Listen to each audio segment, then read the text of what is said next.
back here this week with another episode of Off the Court. This week we have a special guest with us. Our guest is former NBA player Delaney Rudd.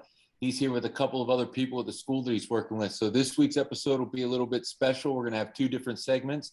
The first segment, we're going to be talking to Delaney about his basketball experience and his experience playing in the NBA. And then after that, we're going to be talking with the staff and the coaches at Winston Salem Christian School, one of the top American basketball programs in the state of North Carolina. So let's get started. Delaney, thanks for your time and coming on the show with us. You're welcome.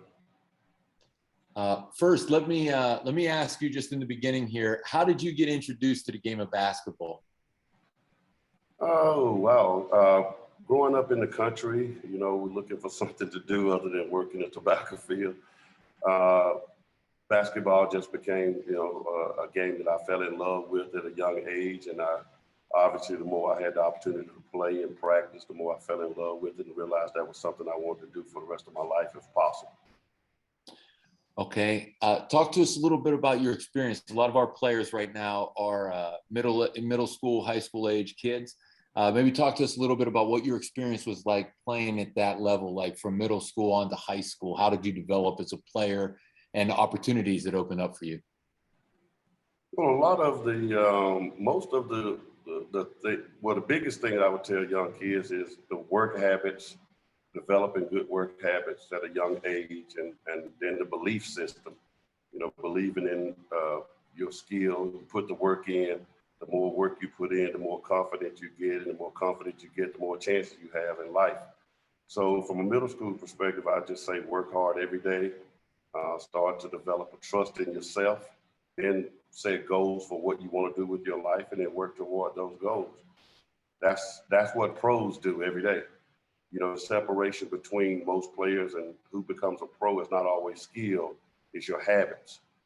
Good habits, practicing good habits, being disciplined enough to go to work every day and do your job without distractions.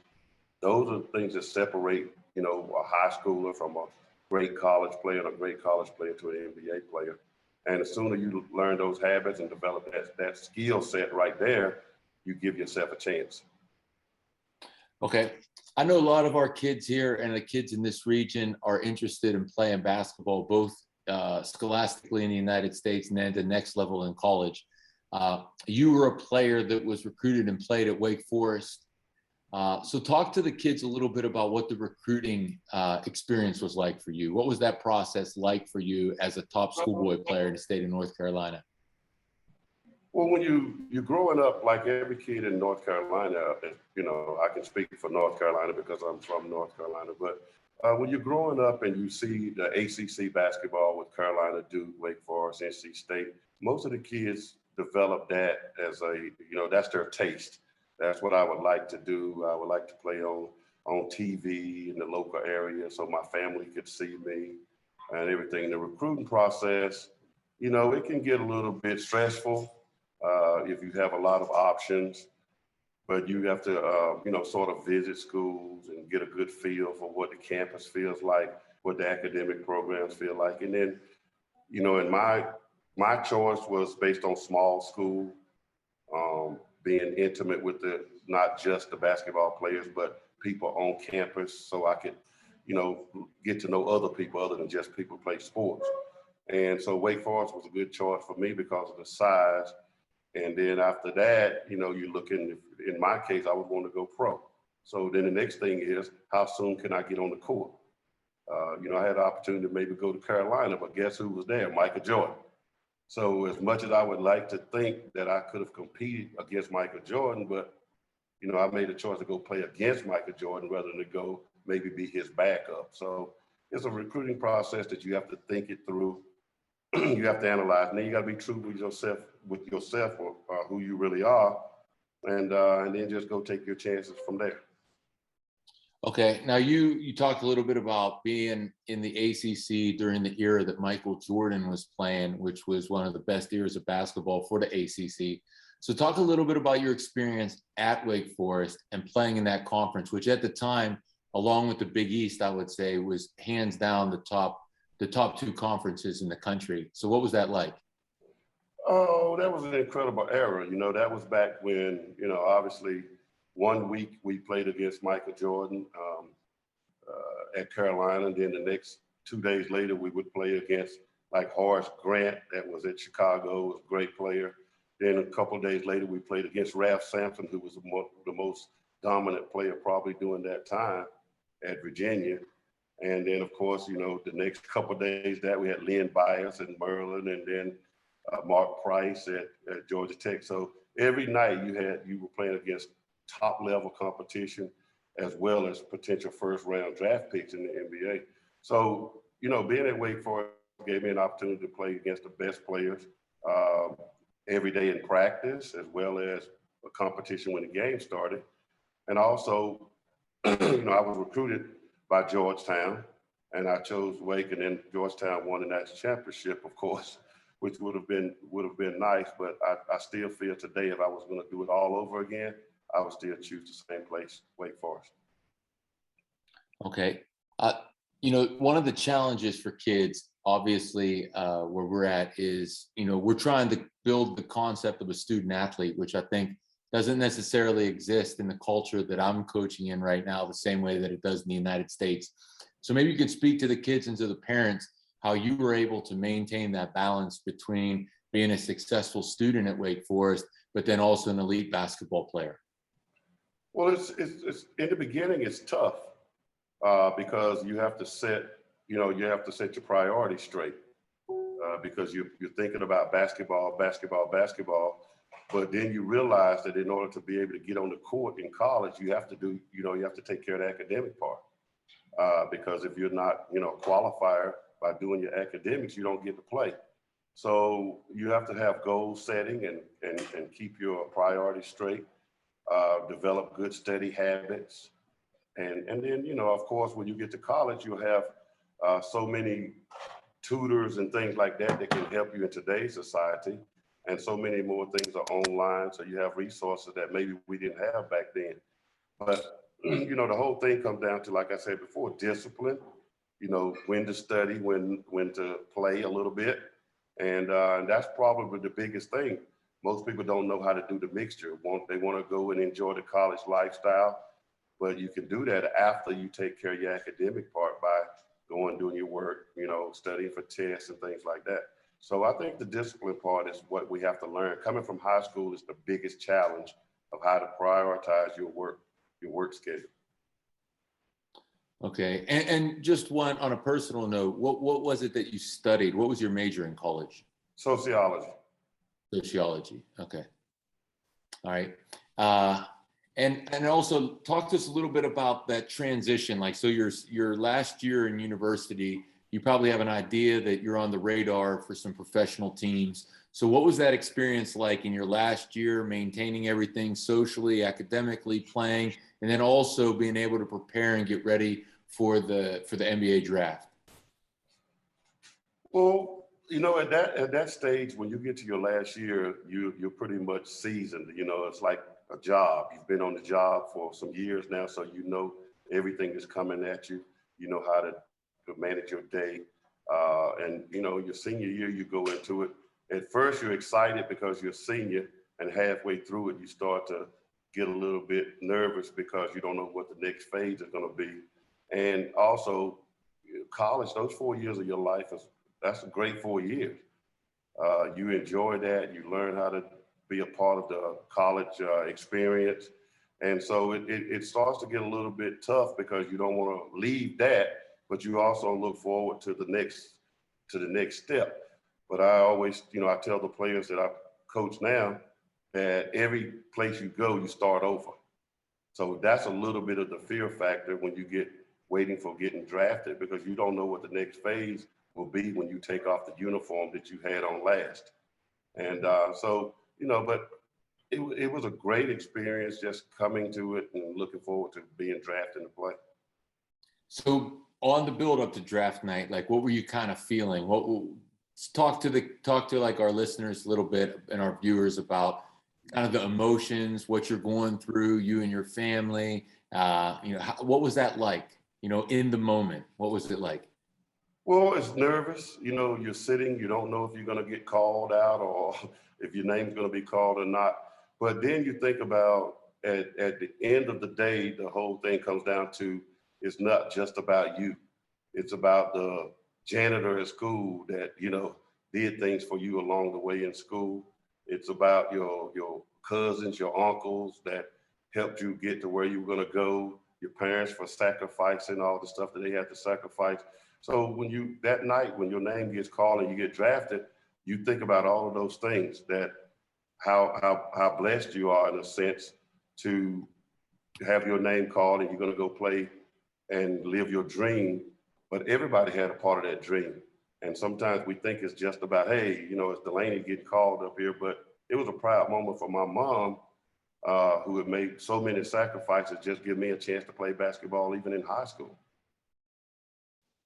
Okay, now moving on to your professional career. As I studied, usually with all the people we're going to have on the show, I try to study a little bit about their background, and I noticed that you bounced around a little bit before you kind of found your niche for a really solid window of time within the NBA.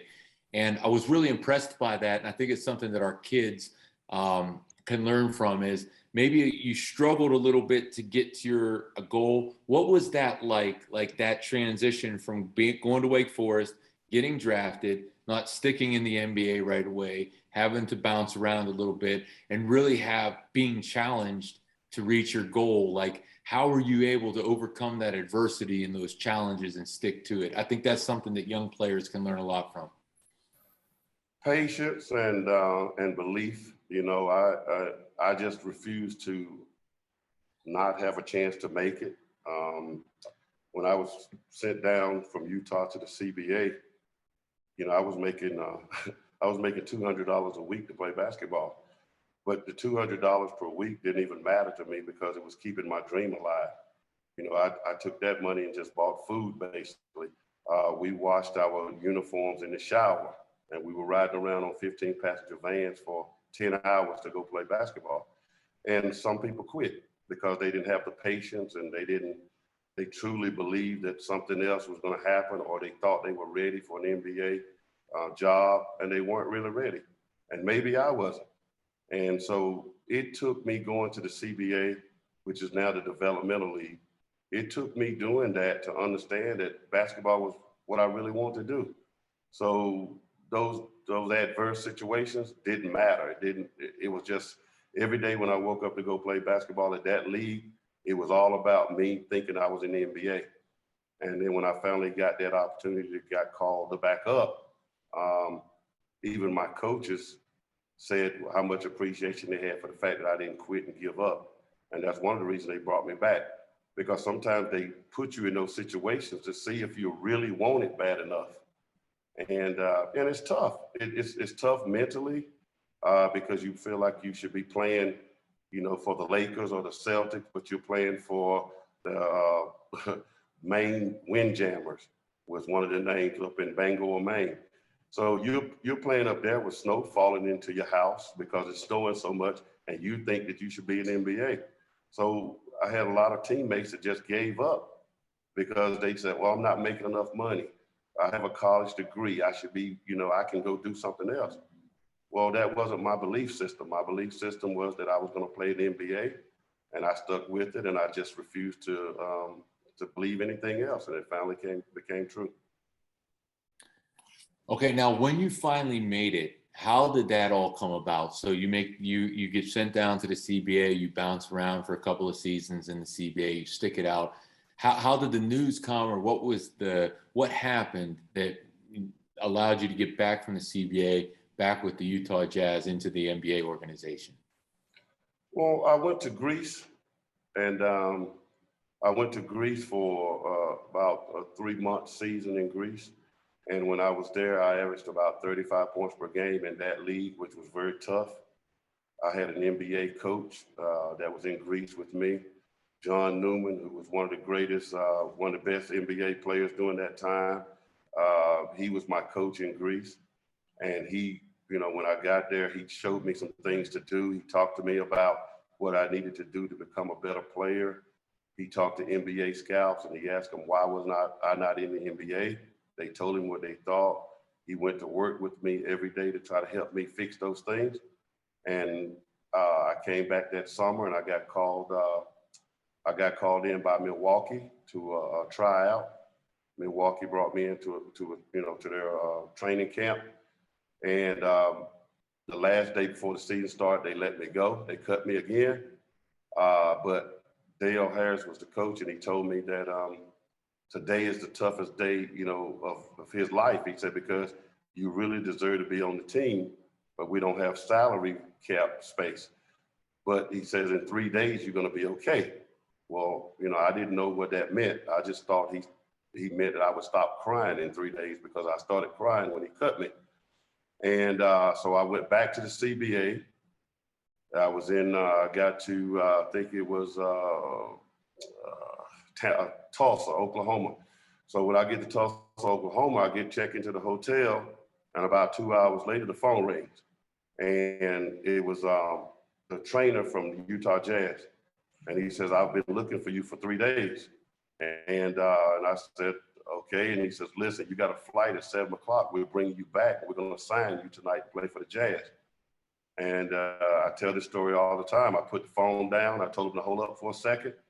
I put the phone down. I went and fell across the bed and said, thank you, Jesus. And we went from there. And I went back and told him I'd be on the flight, got to Utah, and the rest is history. So that was sort of the path I have. I caught a break, but Utah had been talking to Milwaukee, and I didn't know it, and they didn't tell me. And they had said, if you release him, that we're going to pick him up. But I didn't know that, and the coach couldn't tell me because it hadn't happened yet. So that's sort of the story how I got back into the NBA. That's a really inspiring story, I think, for young players. I think a lot of times people are ready to quit, give up, and hopefully encourage some of the kids, to push through when things are tough. Now, getting into your NBA career, as you started out, you played pretty much the entirety of your career with it was former Hall of Famers, Dream Teamers, John Stockton, Karl Malone, Clyde Drexler. What was it like playing with guys that were that good? Every day at practice, every day in a game. Like, what are some things that you picked up? What made those guys so good? What did you kind of learn being around guys like that every day? Well, I started with John Stockton, who was a point guard, and I was his backup. He taught me so much about, how to be a pro, how to be a professional, how to carry yourself, how to play on the court, when to pass the ball to certain people, things like that. He had a vision that, was just astronomical as far as the way he could see things on the court. And I was trying to learn to be that, that type of point guard. If I would go to the weight room at 7 o'clock in the morning, John would be there at 6:30. If I went to shoot for an hour, he would shoot for 2 hours. He was the type of guy, he never gave you an opportunity to take his job. And I learned, a great amount about that. That's what being a pro is about. That's why he was the best, because he never will let you get ahead of it. So many times now you have players that they're okay. They're just okay with being okay. But the great ones, they outwork you. They never give you an edge. And they don't mind teaching the other players how to play. So learning from John as a point guard made a big difference in my career as we went on, and I went back over to Europe. I became sort of like the John Stockton of that era. Karl Malone obviously was the same. He would eat, sleep in the weight room. I went to visit Karl in the summer in Louisiana, and we rode a mountain bike, 3 hours a day. He would work so hard, you almost didn't want to go visit because it was all about mountain bike, weight room, shooting. By the time you got home at night, it was all about, let's just eat now and go back and do it again. And that's what made those guys great pros, because they just would not allow you to outwork them, and they did the work. They didn't just talk about it. They did all the work that was necessary to be all-stars. And, that's obviously where guys like that get, $30 million a year, because they turn themselves into a corporation, into a pro, and they take care of their business. Well, I'll tell you a quick personal story. I played with a professional team in China and on a tour. Our coach was a former NBA assistant, and he had worked with Jerry Sloan. And so I had talked to this guy about coming over to Asia at some point. They were starting to, they started a professional league here. And after I was finished playing, they asked if I wanted to, work as a manager, work as a general manager, helping them to get players and coaches. So right away, I contacted this guy. And he says to me, I got to do it my way, 100%. The only two coaches that I'll service as an assistant for are Phil Jackson and Jerry Sloan. And so I said, well, Coach, this guy's name was Ron Ecker. I was like, Coach Ecker, I think you can be pretty sure that Phil Jackson and Jerry Sloan aren't going to be coaching in Thailand. But the respect that he had for Jerry Sloan, I'd like, Jerry, obviously, he was a Hall of Fame coach. He was a great player, a great defensive player in his playing days. Talk to us a little bit, for the young guys who might not know Coach Sloan. What was it like playing for Jerry Sloan? Oh, I mean, Jerry was a great coach. Jerry was a tough, hard-nosed guy. He would challenge you in every way he could. You play hard or you don't play. You don't get the opportunity to talk back. It's not a debate. It was his way. That's the way we're going to do it. Jerry Sloan taught me all about, running plays for pick and rolls, because he always say they know it's coming, but they can't defend it because they're just not smart enough to defend it that way, because there's so many elements you can do off of pick and rolls. And so Jerry just had a way of doing things. He would challenge players. He would get into arguments with players in practice and challenge them about fighting because he was that tough of a guy. He would tell stories about he broke his nose 9 times and he just pushed it back into place and kept playing. And, he was just a tough guy. He taught you how to be tough mentally. He was into you all the time. He challenged you every day in practice. There were no days off.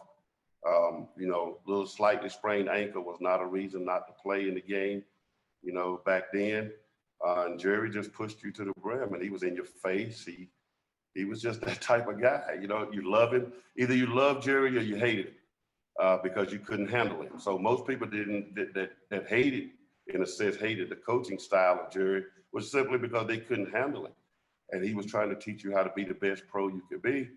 And then as Jerry started to wind down as a coach, I got stories about all the guys that when Jerry was sick, for example, everybody just talked about how much they loved Jerry. And because he gave you what you needed, which was the truth. So many players don't like the truth. They want you to hide it and say it's not, oh, I'm running fast, I'm working hard, when you're really not.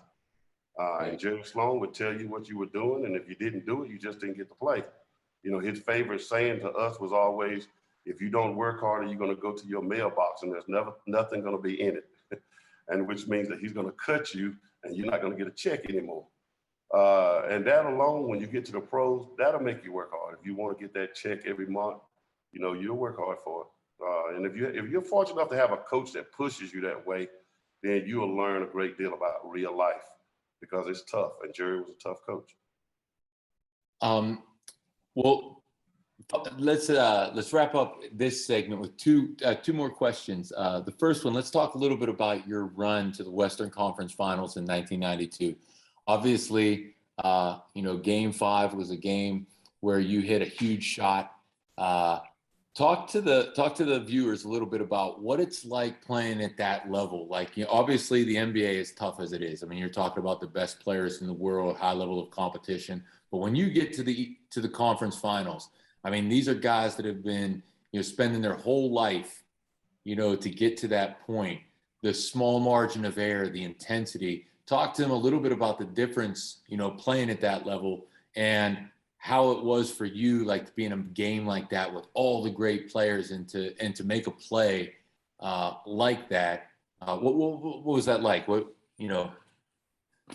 it's incredible. I mean, it's those, one shining moment, dreams come true type of situation, because in that game, John had gotten, he got poked in the eye, I believe, and couldn't finish the game. And I had no choice, because that was my job, to go do your job. And it was my opportunity to prove that I I could play at that level for long periods of time. And, you know, we dialed that play up. Believe it or not, you know, Jerry would always let me shoot the last shot. No matter if I was in the game or not, I would always get the opportunity to shoot the game winners. You know, a few nights before, we played Phoenix in the regular season, and the same situation just happened again. And well, the same situation happened before that, where I was able to take the last shot. So we called that play, Jerry called that play, and it was either to go back to Karl Malone or I make the decision. And obviously I made the decision to shoot it.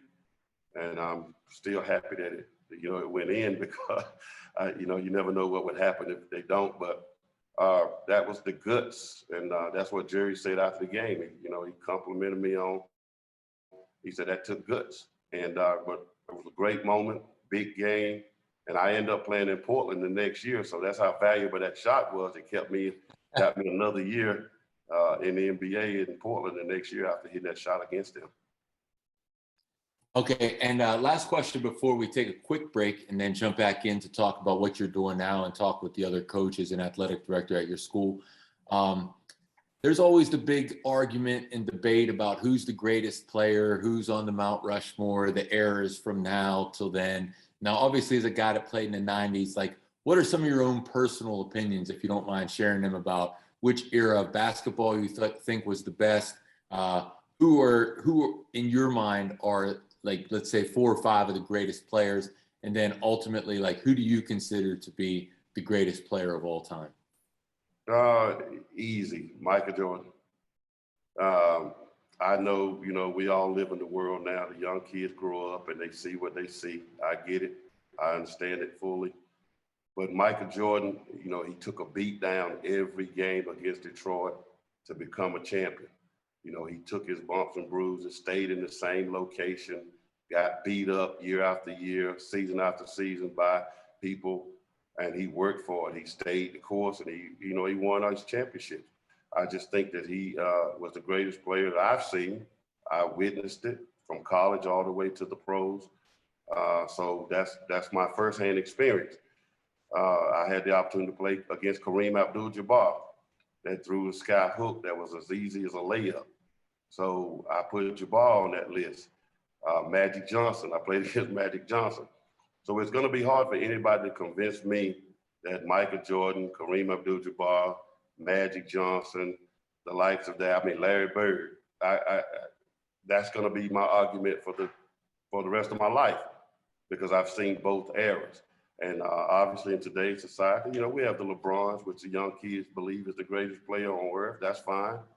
Kevin Durant, I think, is a great player. I think LeBron's a great player.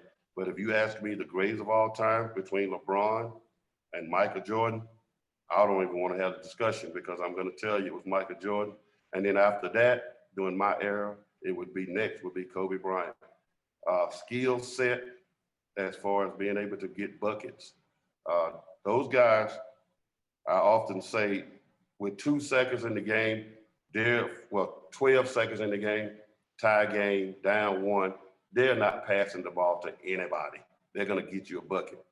So the mentality was totally different. That's why they took the chance. They took it on their shoulders.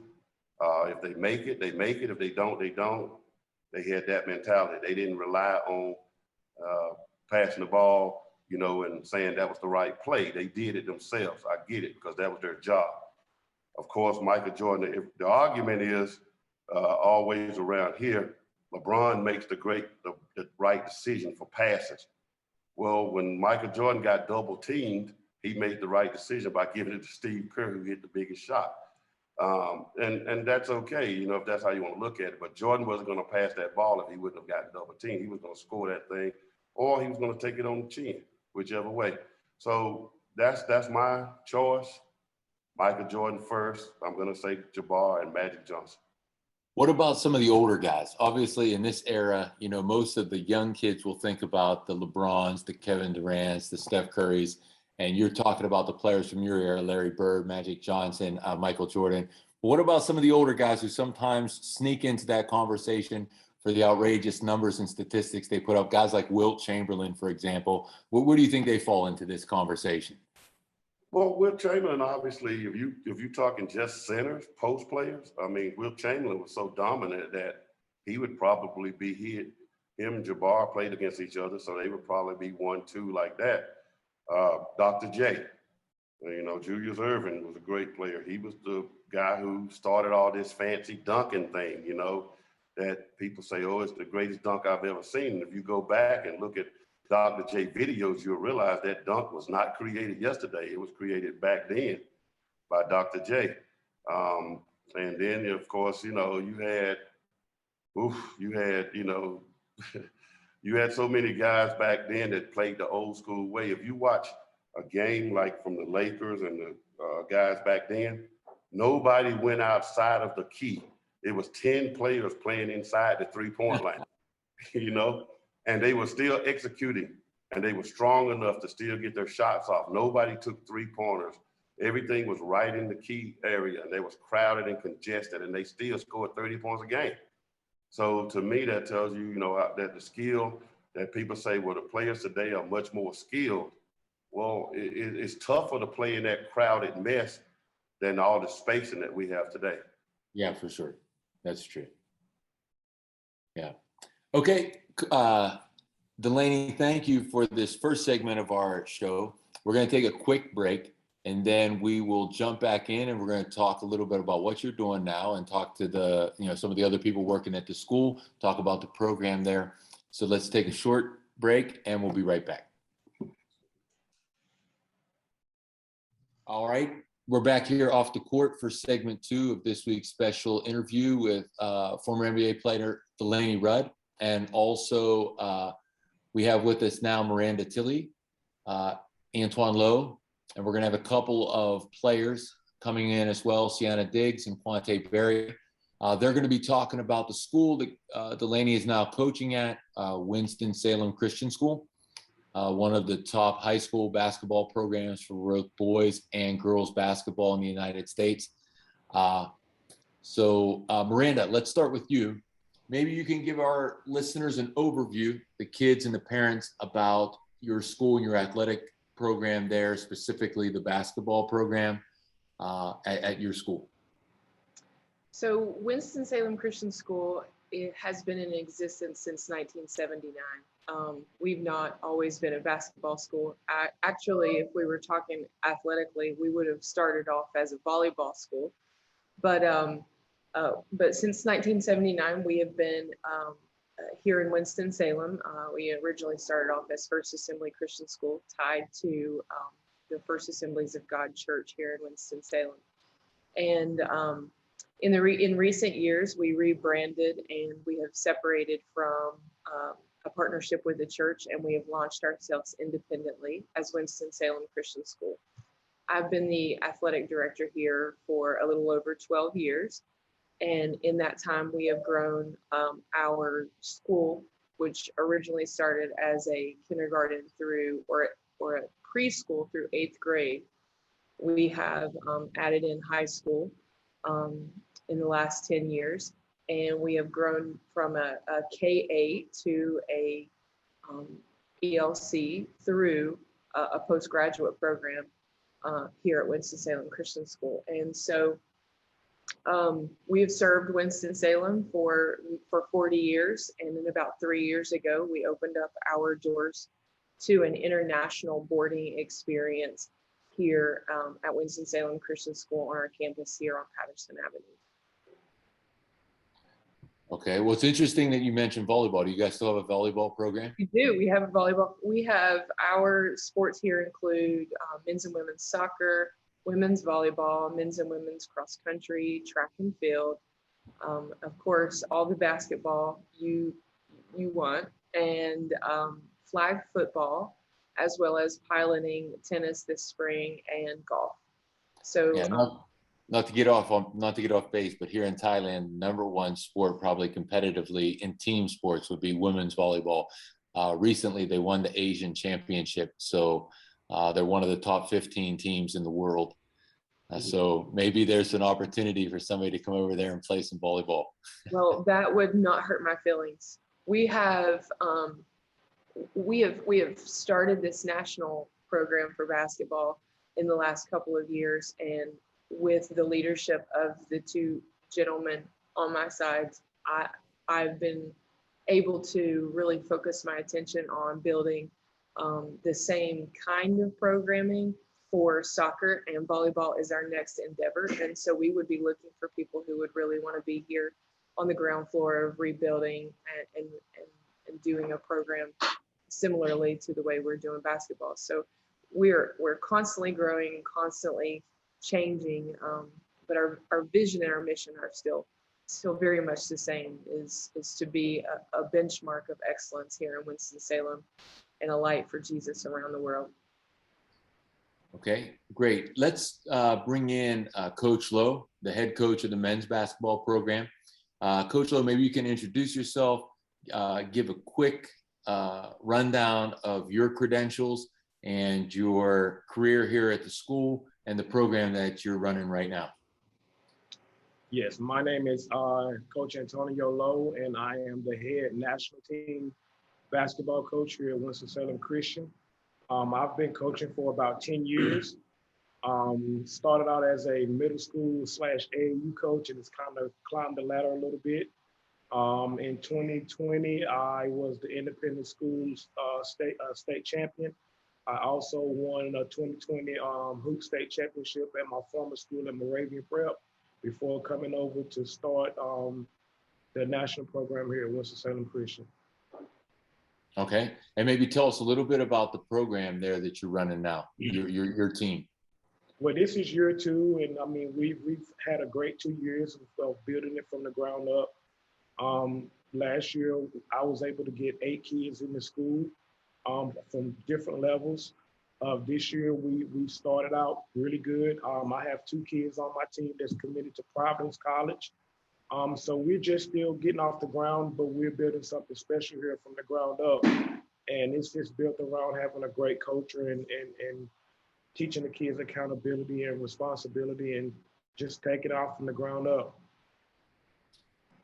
Okay, let's switch now back to Coach Rudd. Maybe you want to talk to the same type of thing. Now give us, we've heard about your playing credentials. Maybe you could share a little bit about your coaching history and then also your program that you're running now at Winston-Salem Christian School. Oh, well, I've been coaching approximately now 21 years as far as coaching girls basketball.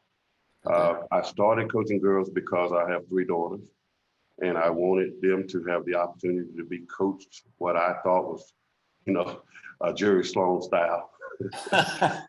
So, I gave them the opportunity to be coached at that level, and I learned how to be a coach during that time by coaching my daughters and coaching AAU, and then started coaching high school at a military academy. Which taught me, a lot about the discipline stuff that we implement here. Things that they really worked on at the military school. So since coming here, we've won the Independent School National Championship. We've traveled all across the country to play in some of the top leagues and against competition. We also have had, players that go on to play at the Power 5 schools all the way to mid-major to low D1.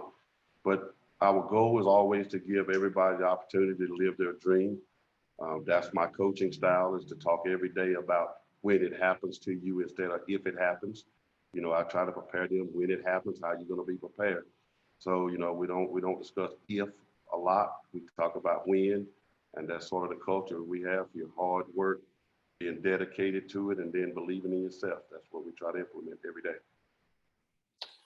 Okay.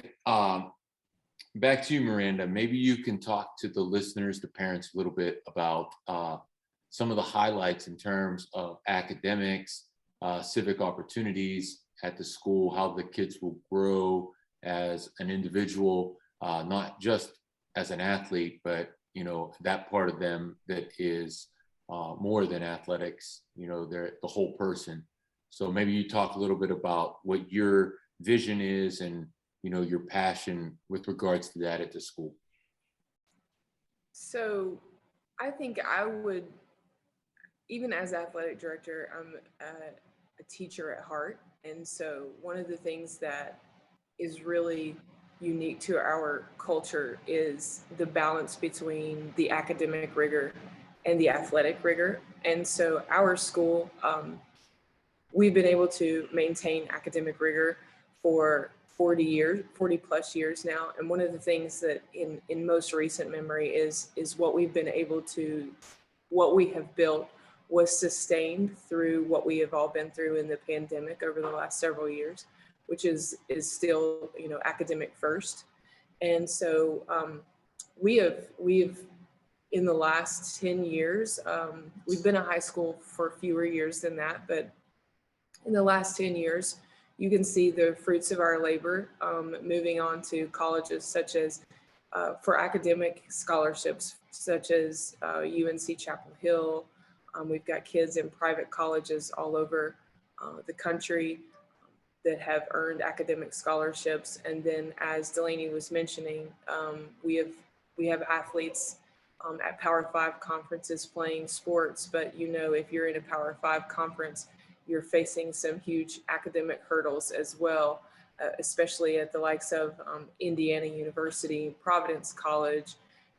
We even have athletes at Pitt. And so we have all of these. Wake Forest. And Wake Forest University. And we know the academic rigor that happens there. So all of this, and then outside of this, we have kids who are on their own cultural exchange to other countries for academic reasons. We have a kid who has just returned to us from Germany, from Governor's School, a young man who will very likely be will be our valedictorian for this class. And so we're really excited about the opportunities outside of basketball that our kids have because of the high academic rigor that's offered to the athletes and students here. Okay. You said something about civic. Are they involved with the community? I mean, how do you develop, let's say, the kids outside of academics and sport, like they're, whether it's spiritually for those students at your school that are Christian, or maybe non-Christian students, like how the moral and ethical development of the students at your school? Well, let me speak to first for spiritual development. You know, we are a Christian school, and so our students are in weekly chapels. They have required Bible classes each year that walk them through both the Old and New Testament. And there are opportunities and clubs on campus where they can get involved with people who are like-minded as far as the spiritual development. Our coaches are a part of that spiritual development as well. But along with that comes a requirement. Our entering freshmen, by the time they graduate, are required to have 200 hours of community service. And so we know that top college programs across the country, and Ivy League included, are all looking for that community service on their applications and on their resumes. They're looking for community service because it shows that, you know, true leaders are first followers and first servants at heart. And so we have many opportunities here on campus for servant leadership, but we also have the opportunity for you to specialize your community service. So if you're looking to go into field of medicine, or if you want to go into athletics, like you can volunteer in those areas and pick up a more targeted community service focus. But we also have just many different opportunities to serve around here, whether it be teachers' assistants or going out into the community and serving that way, or serving at a local church and things like that. So they have to they have to leave here with 200 hours of community service, which is jaw-dropping for a lot of students who begin quickly to understand the academic rigor and culture here. Okay, that's good. That's good to know. Let's bring back in Coach Lowe. Now, you talked one thing about establishing a culture, Coach, and that kind of leads us into our next question. if you were to explain what you mean by the culture there at Winston Salem Christian School, how would you explain that to a prospective student? Like, what kind of culture can they expect when they're participating in the boys basketball program at Winston-Salem Christian? But the main thing that we preach is we're a family. We're a big family. A lot of these kids come from all over the country to come here to play basketball and attend Winston-Salem Christian. So we're their family away from their family. So it's the family culture part is very important to us. Whether on or off the court, we're a big family here at Winston-Salem Christian. So that's the main thing that we preach is just the family environment and accountability. On and off the court, the guys are expected to always do their academics first, and then basketball is second nature. So family and accountability are the two main things that for me are big. I think they go hand in hand. We got each other's back on and off the court, and then just making sure that your academics are where they need to be. Our guys help each other on and off the court, whether it's picking your teammate up when they're having a bad game, or stand after and helping them with some extra schoolwork if they need to be helped. So for me, the culture is just building on accountability and that family environment. Some of these guys come from 10 to 20 hours away, and mom and dad are not able to be with them. So I try to provide the best family type of environment that we can with our students, because they're making sacrifices to come over from different countries. And just that's big for us, is just making them feel comfortable to where they know that they got somebody that they can count on and lean on when things are not always going their way. Okay, now you mentioned you got some kids from different countries. What countries in the last couple of years since you've been at the school have come through your program? Kids representing which countries? We have a lot of Canadians. Okay. We have some kids from Paris, France, Okay. Spain. I mean, they come from all over. Panama. We're very diverse here at Winston-Salem Christian. I mean, Delaney has a lot of girls that's international as well. So we're very, very diverse. Whether it's from Canada, Paris, France, Panama, they come from all over the country. Okay. So, Coach Rudd, let's go back to you now. This is kind of the same question for you about establishing a culture. Now, in your opening statement in coaching, you were talking about trying to set up that Jerry Sloan environment for the players. So, what can a girl expect when she comes to your school and participates in your program culturally? Well, I think Coach Lowe said it best. First is understanding that we are your family, because most of the time you're coming from different countries and you have to lean on us, and we have to be there for you during those times when you're missing home, because everybody's going to come in and it's a new environment. So we try to give you the family first atmosphere. And then from a coaching standpoint, they know what they're getting themselves into when they come here, because I'm going to do my job.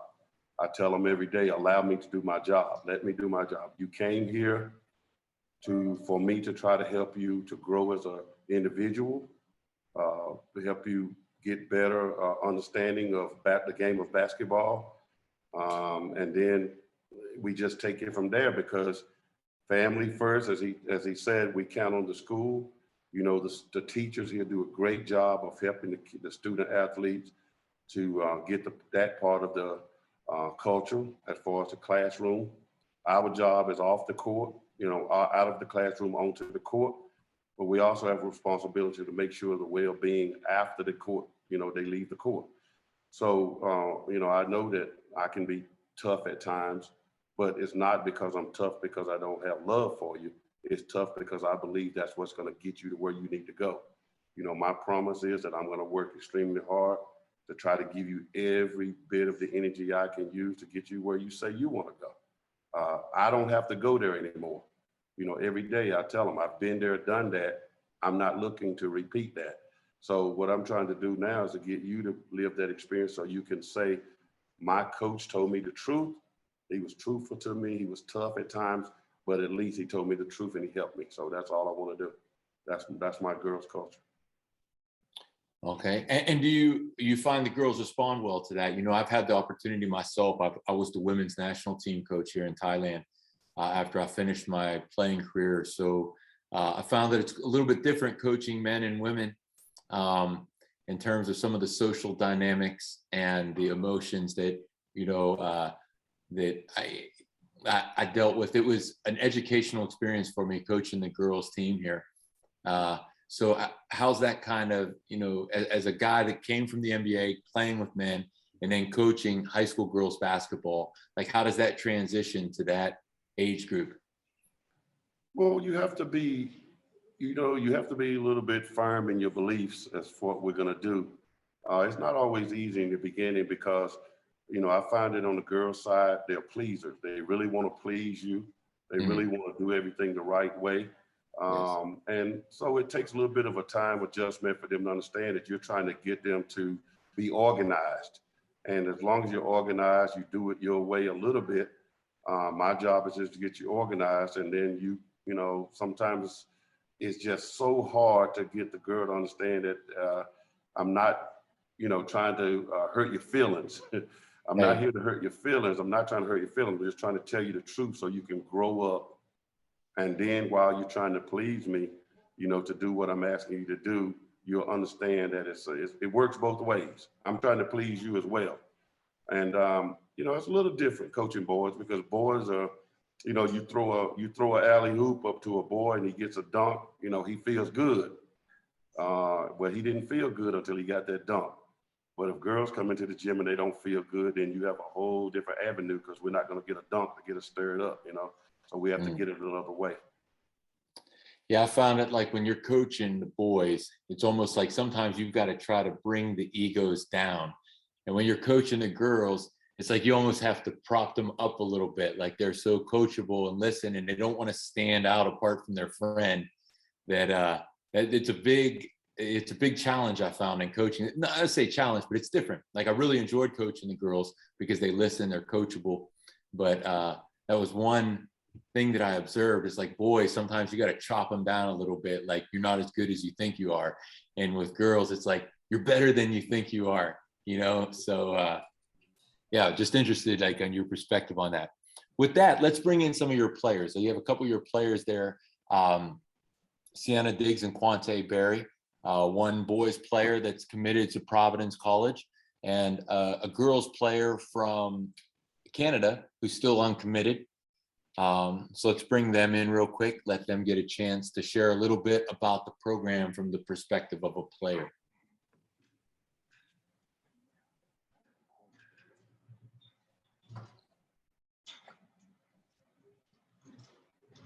Okay, guys, thank you for joining us today. How's everybody? Good, how are you? Good, good, good. Quante, let's start with you. First of all, congratulations on signing at Providence. Wish you the best of luck. Yes, sir. Thank you. So first thing I want to do is just, Quante, just kind of sum up maybe in a couple of minutes. I don't want to take up too much of your time. Just about introduce yourself, share a little bit about your experience at the school, how that experience has helped shape you, both as an athlete and as a person, and maybe how it helped you to be able to achieve what I'm assuming was one of your major goals early in life, which was to get a college basketball scholarship. And just share that with some of our younger listeners here. Yeah, well, my name is Quante Berry. I'm from Tennessee. And like, bro, really being here, it was just like, it's just like an eye-opener because it's so many people from like all across the country. Like we all here for a reason, whether it's like for school, for basketball, for soccer, we all here for a goal. So it's like everywhere you look, somebody working for something. So you got to really like motivates you and like just really humbles you just to see where everybody come from and stuff like that. Okay, and how did your experience there as a player, how did that how's it shaped your basketball career first? Like how do you think you've developed there in your time with the basketball program under Coach Lowe? Well, basketball-wise, it's probably the best decision I ever made. Well, like just being around like a lot of players were like at their old school, they was the best player on the team. And like we all just come in here trying to find a way to make it work. People making sacrifices and stuff like that. So like basketball-wise, It's just helped me a lot. And what about off the court, like as a person, as you're growing up, becoming a young man, how do you feel that the program has helped you in your development as a person? Like the school program or like the basketball program? Both, collectively, both the school and the basketball program. Well, this is like a Christian school, so like coming here, like it really like strengthened my faith. Like a lot of the teachers, like they're willing to talk to you if you got any questions about the religion.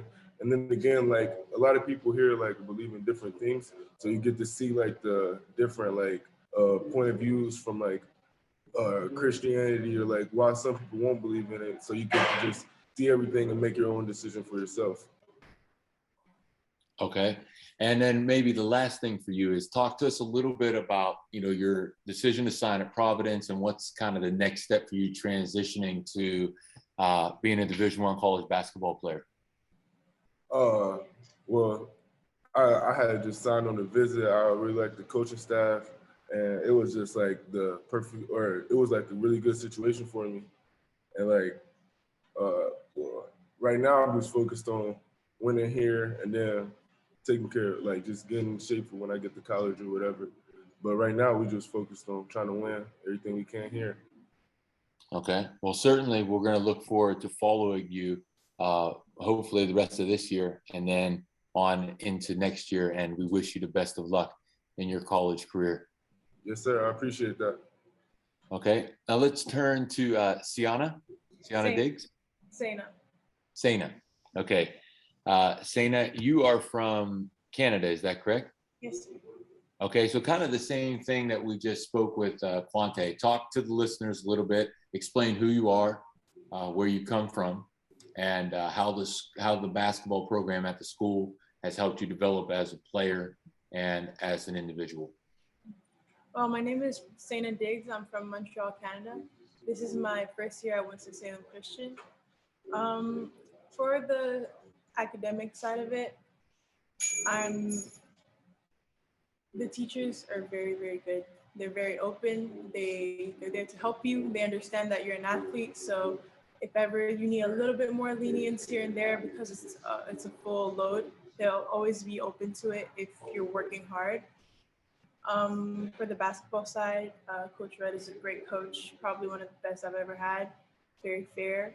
So there's no complaints ever on that side, really. It's always on you. If you're not getting the time that you would like to play, you have to look at yourself. There's nothing else there. And spiritually, well, this is a Christian school, and it's really helped me develop my faith and strengthen it. And everybody's always there. If you have questions, they encourage it. And so I think that's really great. So you both are Christians yourselves? Okay. Okay, because some of the kids that we work with, some will come from a Christian faith, some will not. So just trying to get that out there for some of the listeners. Also, talk to us a little bit maybe about what you're doing now and maybe your next step, because obviously Quante has already signed at his next step. I think from the message I was sent by Mr. Wolf, you're still undecided. So kind of like, what are you doing right now? What are some of the schools that are interested in you? What can we expect out of you in the next, let's say, 12 months? Well, right now I'm a junior. So my goal this year is to work very hard, especially for the AAU season, and try to get an offer that I think would suit me. And that's basically it. Then I would go from there. Do you have any schools that are interested in you right now? I'm not for the moment. Okay. Okay. So there's no like top 3 or top 5 that you have. Okay. All right. Okay. Well, listen, I really appreciate it. I think it's really important for our kids, to hear from somebody who's kind of a peer for them.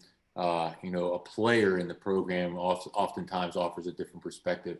So I really appreciate you two taking time out of class. I know that you'd rather be in class than on the podcast. So thank you for stopping by. And I'm certainly going to be following you guys.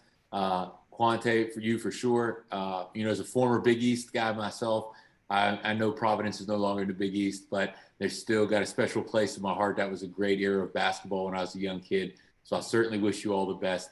And Seyna, we are pulling for you this AAU season, and we're going to be expecting big things out of you as well. Thank you. Yes, sir. Appreciate it. Okay, thank you.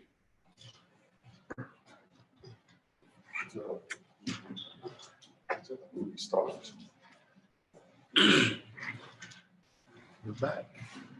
Okay, so as we wrap up here, maybe Miranda, you can kind of share with the listeners if they're interested to follow. Maybe you can tell us how they could watch some games. And I think we can probably share a link with Rajat, and he can make that available to our listeners on the YouTube page as well.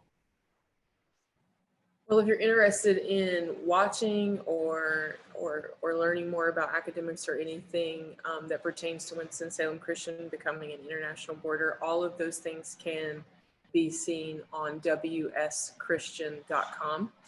And specifically to watch, if you click on the athletics link, every home game that we have is streamed live from the main page on the athletics site. We do offer as well some broadcasting and commentating on some of those games. Because our international population is growing, we want to make sure that everybody back home has the opportunity to see their athletes playing and developing. So all of that is available at wschristian.com. If you want to follow us on social media, we have several outlets on social media. On Twitter, it's at WSCS_athletics, as well as on Instagram. And both of our men's and women's programs have their own separate Instagram accounts, which you would be able to find at the WSCS_athletics accounts. Okay, so I think maybe after we wrap up here, we're almost done. We can get that information to Rajat, and we'll post it on our page so that anybody that's watched this interview, watched this podcast, that's interested to continue to follow your program, or even the players that were just in, see them actually play, they're going to be able to quickly just latch onto that link. Final thing, if you guys could each maybe just in like 15-20 seconds offer up a word of encouragement. What does it take for our kids if they really have that dream to get to the United States, play high school basketball, or maybe even some of them play small college basketball? Like, what would be some nuggets of wisdom that each of you would have? I'll start off. Just for me, I would tell the listeners to just follow your dreams and never give up. Always work hard and take advantage of the opportunity that you get every day, and just craft your game. Okay. Well, from my perspective, I would say, like I said earlier, you have to be dedicated, a bunch of D words: dedicated, determined, and then you have to have the desire to do it. And that's what makes the dream become reality. So, you get up every day, you go to work, you do your job, you're focused, you're disciplined. And if you have the opportunity to come over and play sports in the U.S., that'll give you a great avenue to be seen by the colleges. I believe that we do here at Winston-Salem Christian. I believe that we really do a good job of getting college coaches into our gym to see our players live. Sometimes videos are great, but most of the time, we have practice. We have 30, 40 coaches come through to our practice just to watch our athletes play. So if you have that opportunity to come over to the States and do so, that's a part of, that's the process. That's part of the process for you to have a dream come true. Okay. Miranda, anything? I think mine is a D word also. Mine is just to be different. At a Christian school, you are, as a Christian, you're called to just be set apart from the world and do things differently than the way that the average normal person would do. So what you're doing today is preparing you for and setting you up for your successes tomorrow. So just be different while others are coasting. You put your nose to the grindstone and get busy and get to work and just prepare yourself for the call on your life. Okay, that's great advice. Listen, we really appreciate your athletes and you guys taking the time out to talk to our players, parents, and basketball community here in Thailand and in Asia. So we want to give a big thank you to Miranda Tilley, Antonio Lowe, and Delaney Rudd for taking time out of their busy schedule and day to share a little bit of their experience and about their school with us and our community here. We wish all of you guys the best of luck in the rest of this season, and we certainly look forward to staying in touch and working together more in the future to provide more opportunities for kids overseas that have that dream to get to the United States. Thank you. Thank We you. appreciate the opportunity. Enjoyed it very much. Thank you. Okay, thank you.